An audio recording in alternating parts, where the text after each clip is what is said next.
जय माता की, हर हर महादेव। गुरु शिष्य श्रृंखला के अंदर 5वां भाग। बहुत उत्तम वर्णन चल रहा है। मैंने आपको कहा था ना कि आर्टिकल हमारे हृदय को छू गया, और बहुत बहुत आभार धन्यवाद प्रकट करते हैं जिन्होंने ये आर्टिकल लिखा और हम तक पहुंचा ये कहीं से। तो और उससे ज्यादा उस प्रभु परमेश्वर, अपने गुरुदेव का, अपने इष्ट का, जिन्होंने ये प्रेरणा दी कि ये सब तक, आप सब तक हम साझा करें। इस श्रृंखला को आगे बढ़ाते हुए जैसे शिष्य के उस चरित्र का, उस भाव का वर्णन किया जा रहा है, उसी में आगे आज करते हैं। गुरु ब्रह्मा गुरु विष्णु गुरु देवो महेश्वरा, गुरु साक्षात पर ब्रह्म तस्मै श्री गुरुवै नमः। वे तो साक्षात पूर्ण ब्रह्म है। जहां पूर्ण ब्रह्म है वहां समस्त देवी देवता स्थापित है। सैकड़ों देवी देवताओं की हम कब तक साधना करेंगे? किसकी अपेक्षा हम केवल गुरु को ही स्मरण क्यों ना कर लें? हम केवल गुरु के प्रति समर्पित क्यों ना हो जाएं? हम केवल गुरु की साधना कर लें। हम सभी देवी देवताओं की साधना कर अपने आप प्राप्त कर लेते, कृपा अपने आप प्राप्त कर लेते। ऐसी स्थिति तब प्राप्त होती है जब सही अर्थों में वह शिष्य बनने की क्रिया प्रारंभ करता है। और यह जीवन का सौभाग्य है कि हम किसी के शिष्य हैं। हम किसी दीक्षा लेते हैं, हमारे जीवन का सौभाग्य बन जाता है। ये हमारे पूर्व जन्मों के कर्म होते हैं जब हम एक गुरु को प्राप्त हो जाते हैं। और यह जीवन का सौभाग्य है कि कोई हमारा गुरु है। यह हमारा सौभाग्य है हमारे सिर पर किसी का हाथ है। यह हमारा सौभाग्य है कि हमारे होठों पर, हमारे लबों पर, हमारी जीवा पर गुरु शब्द उच्चारित होता है। और यह परम सौभाग्य है कि हम गुरु चरणों में बैठे हैं और उनकी आज्ञाओं का पालन किया करते हैं। हम अपने जीवन में उनकी सेवा करते हैं, उनको प्रसन्न करने का प्रयास करते हैं। उनसे वह दिव्यता, वह तेजस्विता वो प्राप्त करते हैं जिसकी वजह से जीवन में पूर्णता, श्रेष्ठता को प्राप्त होती है। गुरु, वो मतलब अंधेरा, वो मतलब जिसने हमारे जीवन के अंधेरे को अपने प्रेम से, अपने ज्ञान से हटा दिया। ऐसे ही एक और श्लोक आता है, दिव्यो वद्दम भव्यतदित्य रूपम चिंत्यम विचित्रम भवता सदैव। जीवन में सारे संबंध स्वार्थ से युक्त है, मतलबी है। या हमारी पत्नी हो, पुत्र हो, वो स्वार्थ की वजह से हमारी पत्नी बने, या हम उसके पति बने, वो भी तो स्वार्थ है। वह स्वार्थ है कि हमारे घर में रहे। यह भी स्वार्थ है कि वे मैं पति या पत्नी मिले। यह भी स्वार्थ है कि मुझे संतान उत्पन्न हो जाए, क्योंकि बुढ़ापे में जाके कोई हमें पानी बुलाएगा, हमारी सेवा करेगा। यह तो स्वार्थ ही हो गया ना।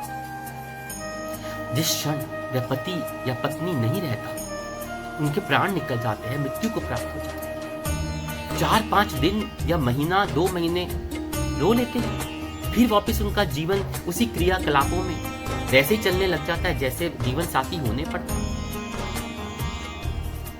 कई लोग तो ऐसे भी होते हैं कि जीवन साथी की मृत्यु होने के बाद बहुत जल्दी दूसरी शादी की बात कर लेते हैं। कहां गया वो प्रेम? कहां गया वो साथ निभाने का वचन?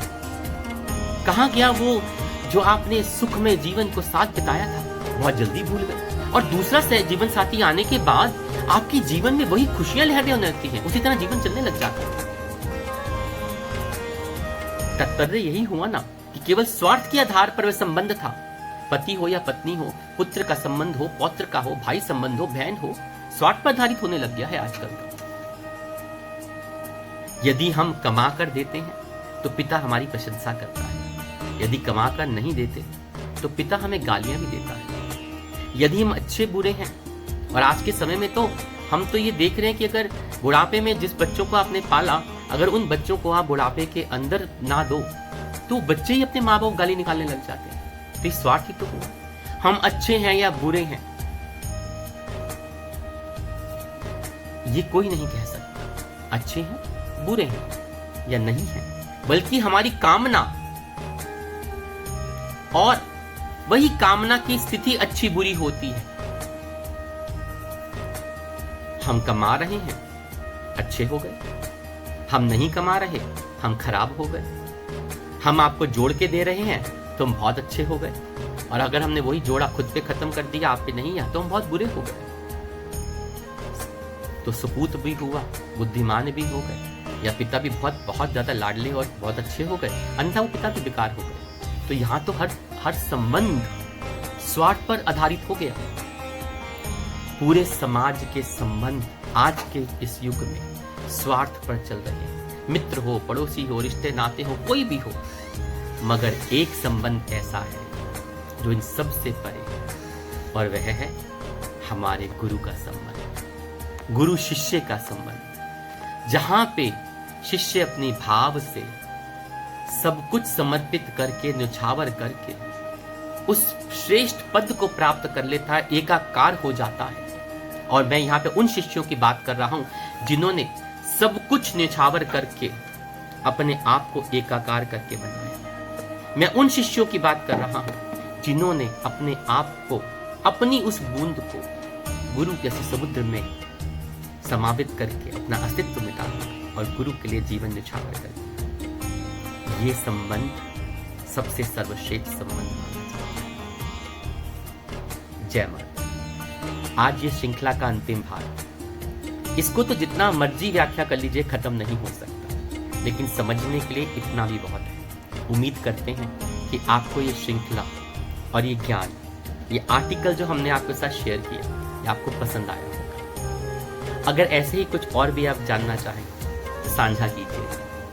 हर हर महादेव। जय माता।